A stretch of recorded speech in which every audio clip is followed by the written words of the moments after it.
بسم اللہ الرحمن الرحیم۔ السلام علیکم دوستو، کیا حال ہے؟ امید کرتے ہیں کہ آپ ٹھیک ٹھاک خیریت سے ہوں گے۔ اگر آپ نے ہمارا چینل سبسکرائب نہیں کیا تو سبسکرائب کریں تاکہ آنے والی ویڈیو آپ تک آسانی سے پہنچ سکے۔ دوستو، اللہ تعالیٰ نے بے شمار نعمتیں ہمارے لیے عطا کی ہیں، جس میں ایک دہی ہے۔ دہی کے ایسے فائدے جنہیں جان کر آپ آج سے ہی اس کا استعمال کرنا شروع کر دیں گے۔ دہی ایک ایسی غذا ہے جس کو خالص دودھ کی جار لگانے سے تیار کیا جاتا ہے۔ ویسے تو دودھ سے بہت ساری دوسری اشیاء تیار کی جاتی ہیں، لیکن دہی سب سے زیادہ استعمال ہونے والی غذا ہے۔ دہی پروٹین حاصل کرنے کا بہترین ذریعہ ہے۔ اس میں دودھ کے برابر تمام اجزاء شامل ہوتے ہیں جو دودھ میں ہیں، اس لیے افراد جو دودھ نہ پیتے ہیں وہ بھی اس دہی کا استعمال کر کے دودھ میں جو تمام وٹامنز حاصل کر سکتے ہیں۔ ایسی خواتین و حضرات جو موٹاپے کا شکار ہوں، وہ بھی اس کا باقاعدہ استعمال کر کے موٹاپے جیسے مضر مرض سے جان چھڑا سکتے ہیں۔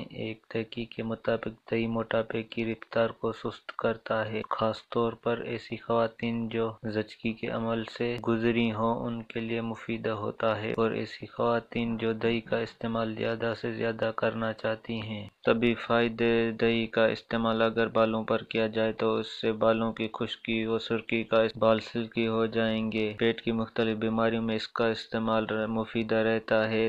دہی وزن متناسب رکھنے میں مددگار ہے۔ دہی کو اگر شہد کے ساتھ ملا کر چہرے پر لیپ کیا جائے تو جھریوں کے خاتمے میں فائدہ مند ہے۔ ایسے مریض جو ذہنی دباؤ کا ڈپریشن کا شکار ہوتے ہیں، دہی کا استعمال ضرور کریں۔ دہی کھانے سے دماغ پر اچھے اثرات مرتب ہوتے ہیں اور سوچنے سمجھنے کی صلاحیت میں اضافہ ہوتا ہے۔ دہی کھانے سے جلد صاف اور چمکدار ہو جاتے ہیں۔ بد ہضمی اور قبض میں کھانا مفید ہے۔ دہی دودھ کی نسبت جلد ہضم ہو جاتی ہے۔ دہی تیل، مسالوں اور چکنے جلد کے لیے فائدہ مند ہے۔ اس کے ماسک چہرے پر لگائیں۔ دہی کولیسٹرول کی سطح کو کم کرنے میں مدد کرتا ہے۔ دہی آنتوں کی انفیکشن سے محفوظ رکھتا ہے۔ دہی کے استعمال سے وٹامن ڈی اور کیلشیم حاصل ہوتا ہے۔ اگر آپ دہی کے فائدے حاصل کرنا چاہتے ہیں تو اس میں کسی چیز کی ملاوٹ نہ کریں، مثلا چینی کا استعمال نہ کریں۔ اس کی کھٹے پن کے ساتھ ہی کھانے